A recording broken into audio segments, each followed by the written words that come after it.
Hey, what's going on, everybody? Thanks for tuning in to this week's Productive Agent Podcast. My name is Tony Ruiz. I'm the founder and host of the Productive Agent Podcast and Facebook group.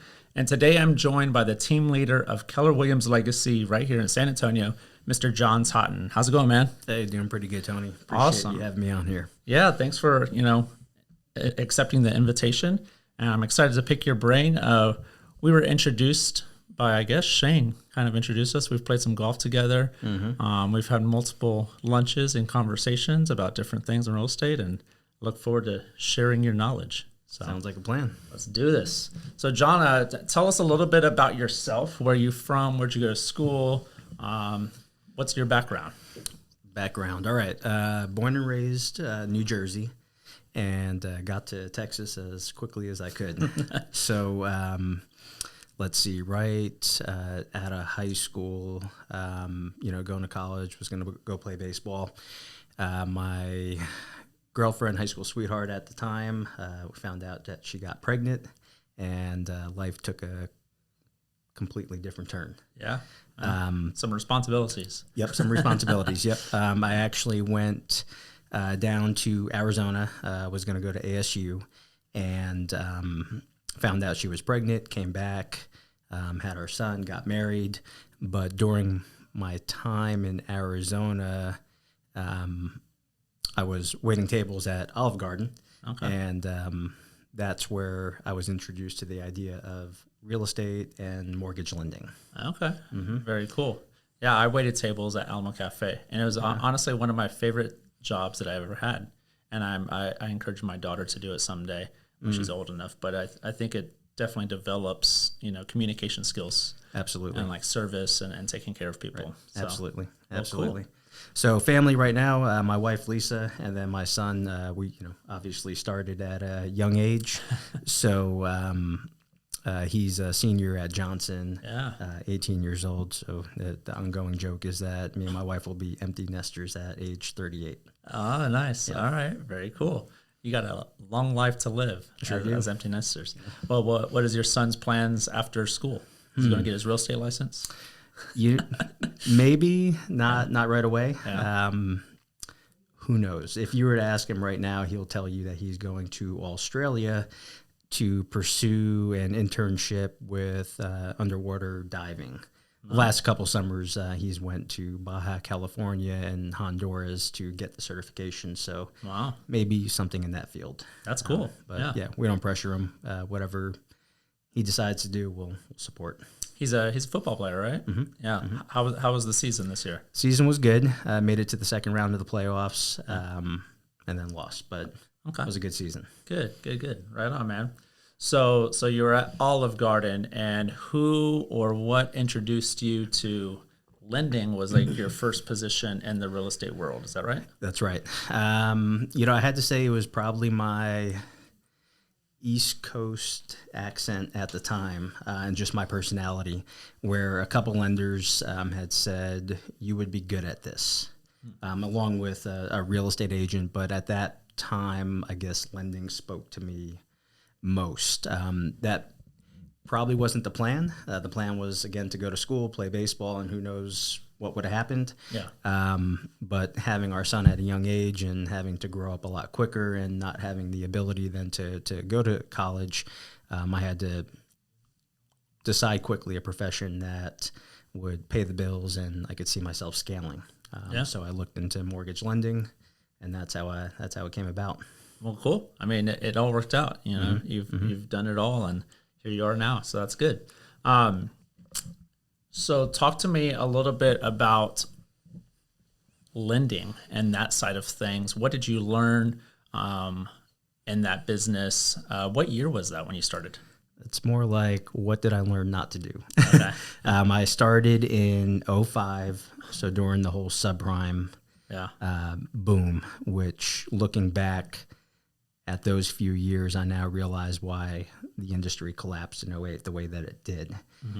So that's when I got my start. I did a lot of refi business, working at a small brokerage back east in New Jersey. And then ultimately came down here to somewhat rekindle a relationship with my father. My parents were divorced when I was young, and my dad had kind of floated around from Arizona to Texas, different spots. So came down here with GMAC Mortgage in the Frost Bank building off Thousand Oaks, and that was essentially my 3-year lending career. Okay, right on. Which then led me into real estate. So yeah, what was the transition like going from being a lender to a realtor, and what led you to make that change? What led me to make that change? Transition was easy. Sales was sales. I guess what I liked about real estate a little bit more was you're more out and about and in front of people rather than behind a desk crunching numbers. Yeah. And while I did enjoy that aspect of it, when '08 came, then a lot more red tape came, and I just saw, a 8, 9, 10-page real estate contract, and it just seemed a lot easier. And I worked with a couple agents where I saw what their day-to-day looked like, and it looked a little more interesting to me. Yeah, right on. So you were pretty much a single agent for about 10 years. In that time, you formed a little bit of a small team. Mm-hmm. Talk to us about the early days as a realtor. How did you grow your business? Was it open houses? Was it database? Was it cold leads? What did that look like? No database, because I didn't know anyone here. Yeah. Coming from New Jersey. I built my business off of expired listings for sale by owners and open houses. So I would say cold leads. So you would be calling expireds. Did you go door knocking? How did you get expireds and for sale by owners? A little bit of both. At first, I was calling, and we were setting appointments. And then my personality is, give me a system, let me look at it, how can I perfect it and make it better? And that's when I realized I was one of, 30, 40 agents calling an expired listing. And while I was setting appointments, I was also wondering why I was not getting the amount of business that I felt I should be, where agents were beating me to the punch. So I decided to incorporate door knocking, and that's when I felt it really scaled. Yeah. I remember having a couple conversations about business, and you were talking about, everybody's calling these expireds, but not a whole lot of people are actually visiting these expireds, and you had like a little package that you talked about. Can you talk a little bit about that? How you Sure. went door knocking and a little bit more detail on that? Well, I stayed in my bubble, so I would, in that time, expireds were plentiful, right? There was a lot of expired listings, and I would just pick the area that I wanted to go. I created a folder, a letter, seller's guide, had some case histories, which are essentially glorified testimonials that would speak to specifically a family that I have helped that was an expired lead or a canceled lead. And I just go to their door. I feel nothing beats face-to-face. Face-to-face is the best. And as long as I had that opportunity to connect in person, there was no way in hell I was not getting that business. Yeah. That's cool. Was there any different approach with for sale by owner, or was it similar? For sale by owner was similar. It was in person. It was all about building that relationship, building that rapport. Instead of how most teach to go for the kill right on appointment 1, appointment 2, mine was more of a slow drip of adding value week after week after week. Yeah. I think statistics say that 90% of for sale by owners will list with a realtor at some point, and I just kind of reverse engineered it on how they made that decision, what week they would make that decision. Everyone was a little bit different, but I found that by just adding value and giving them the information that they could use in the event they ever sold it on their own, when the time came, who were they going to go to? The pushy, salesy agent going for the close, or someone that's been helping them all along for the last 3, 4, 5 weeks, however long it may be. Yeah, I like that. So as I'm sitting here listening to you, were there any coaches along the way or trainings that really helped you develop these skills, or is it just something that you just kind of developed on your own? Yes, there's always mentors and people that come along the way. anyone that really sticks out, no one specific when it comes to the for sale by owners and expireds. It was more of me doing internet research, purchasing my own little programs that were warranted to those particular strategies. One person that comes to mind, his name I think was Barino, and he was this expired guru way back in the day. And I'm sure if you Google his name, he'll come right up. I think he was from Canada or something. Yeah. But he had a lot of good, insightful information. So I would purchase maybe a few different strategy packages from these so-called gurus, and then take a little bit from each piece and essentially make my own. I could tell you early on in my business, I was really focused on the lead generation and not so much the relationships. When I first hired a coach, the first coach, her name was Bernice Ross from, I think she was out of Austin. And our first call was, she put me onto the book, The Go-Giver by Bob Berg. Yeah. And she said, before you do anything, I want you to read this. This will be your foundation. And at that point, I wasn't ready for it. So I picked it up, maybe got done with a quarter of it, if that, put it down to, this not for me. I need to know, how am I going to generate more business? And that, when I came back to it, was probably what transformed my business, or my whole way of looking at things. So you were very transactional in the beginning. Without a doubt. And then, so what made you come back to that? Because I know we've talked about that. I want to go a little bit deeper into the Go-Giver and ninja selling and all that. What point in your 10-year real estate career there was something that goes, hey, let me go back to that and change the way I'm doing things?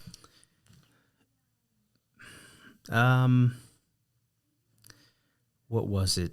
I think I probably just experienced some type of burnout where there's only so many doors you can knock on, only so many cold calls.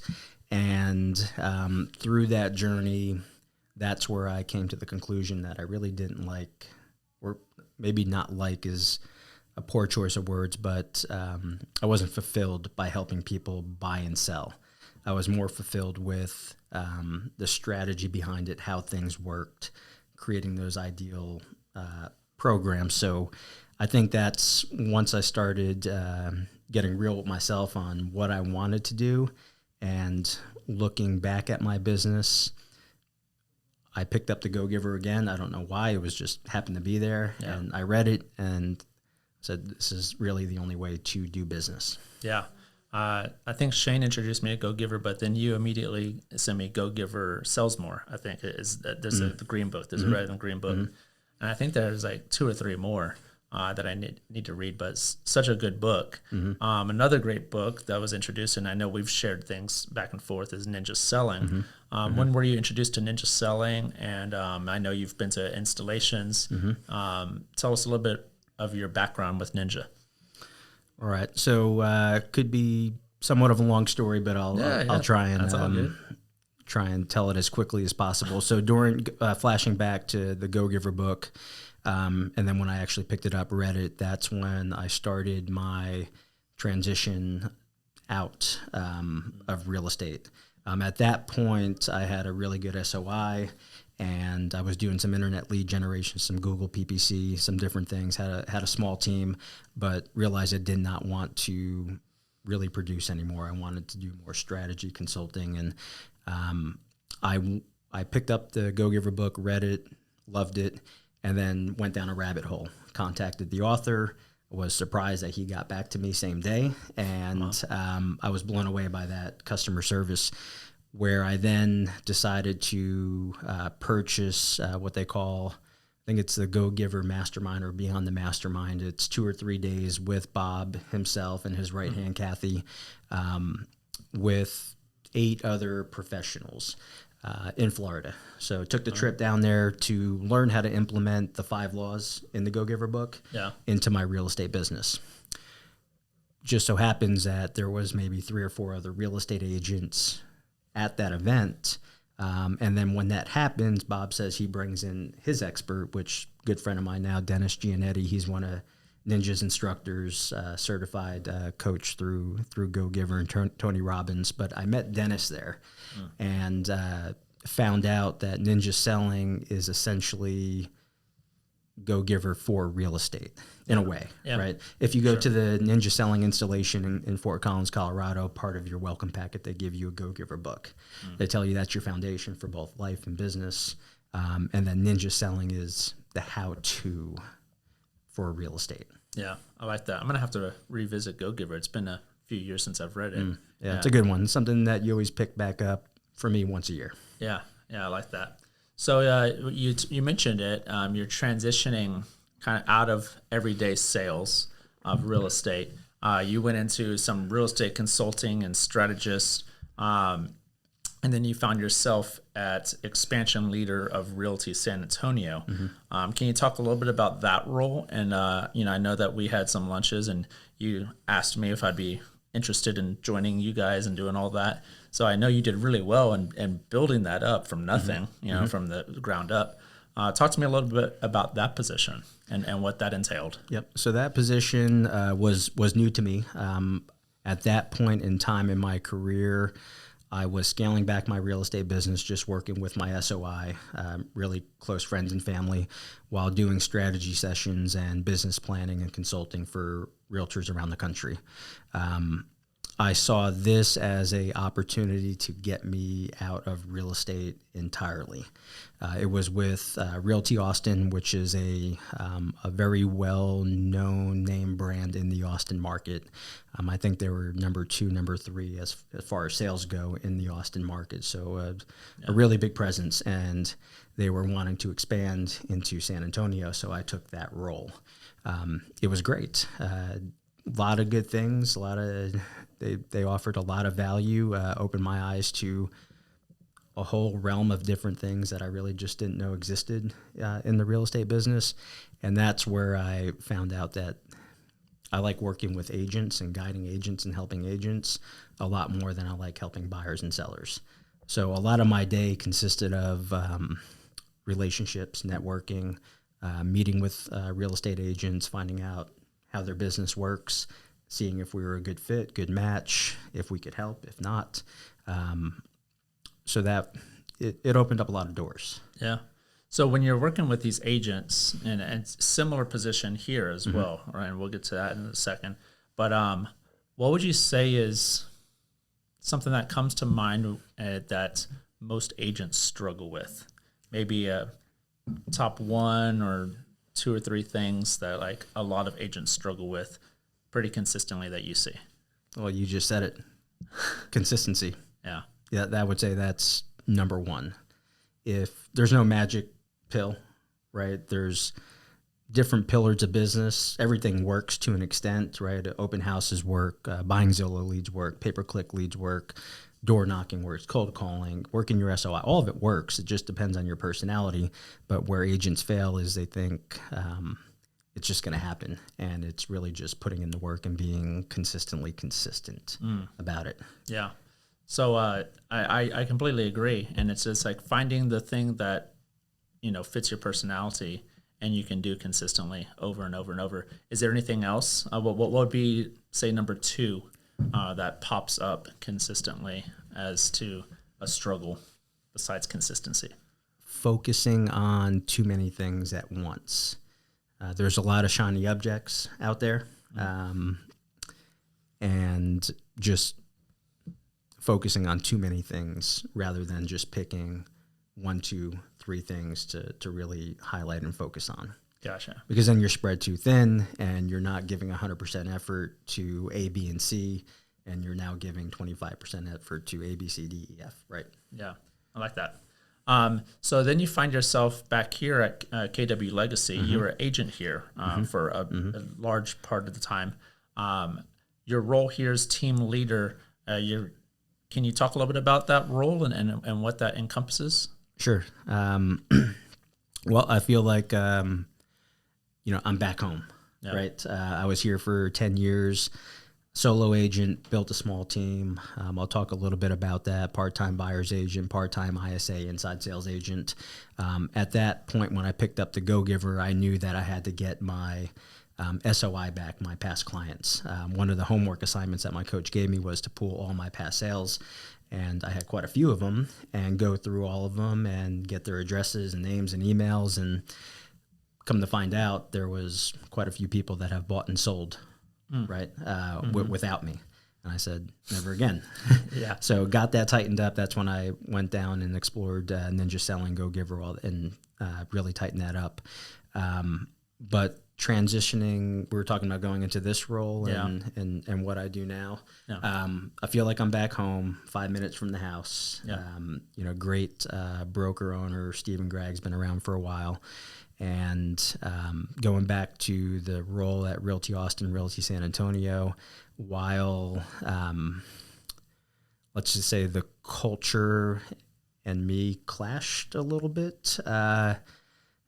But if I didn't have the opportunity there, which I'm so grateful for and thankful, and there's great people at that company, it wouldn't have opened up the door to where I'm at now. Yeah. So very grateful for that. Been in this role for a little over a year, essentially managing, running the brokerage, whatever you'd like to call it.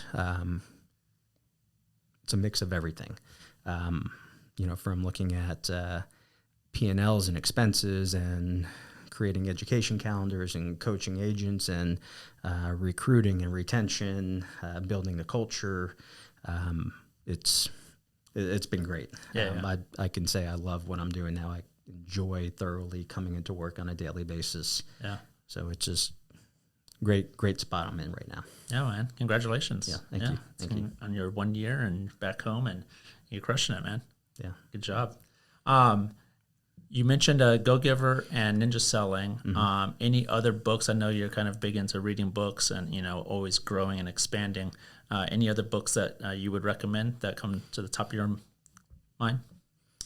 I recommend, in the order of starting with the Go Giver first, that's your foundation for both life and business.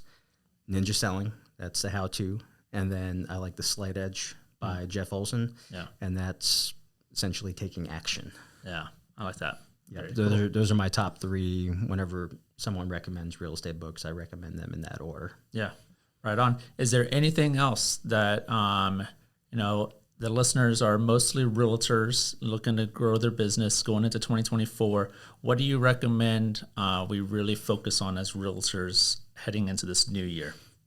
I would say being consistently consistent. I can't get away from that enough. That was our choice of words last year, and then being consistent again this year. I think that's really all it is. Not overwhelming yourself with so many different ways to generate business, but just focus on what works best for you. Really focusing in on building your SOI and that referral-based business. I think if everyone could wave a magic wand and where they decide all the business comes from, if people are just referring you business left and right, I think that's a perfect world, right? Yeah, for sure.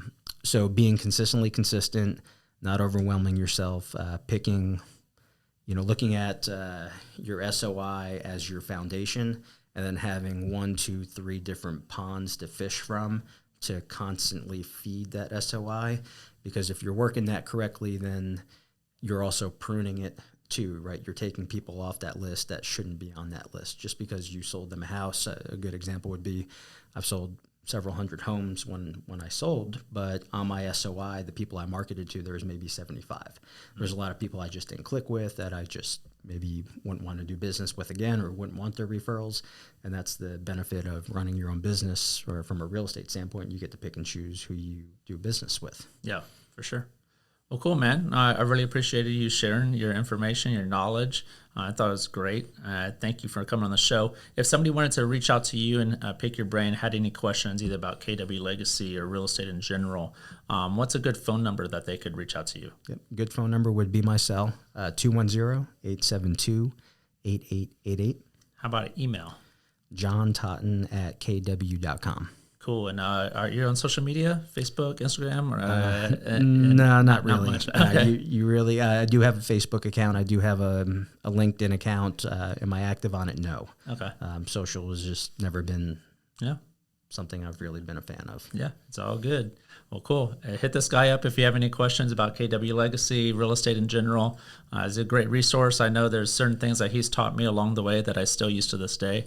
I appreciate your friendship, and thanks for coming on the show. Likewise. Thank you, Tony. Yeah, guys, that's the show. I hope you enjoyed it. If you did, share it with a friend. That really helps us grow. Leave us a review, give us a rating. That helps us grow as well. And join our private Facebook group called The Productive Agent.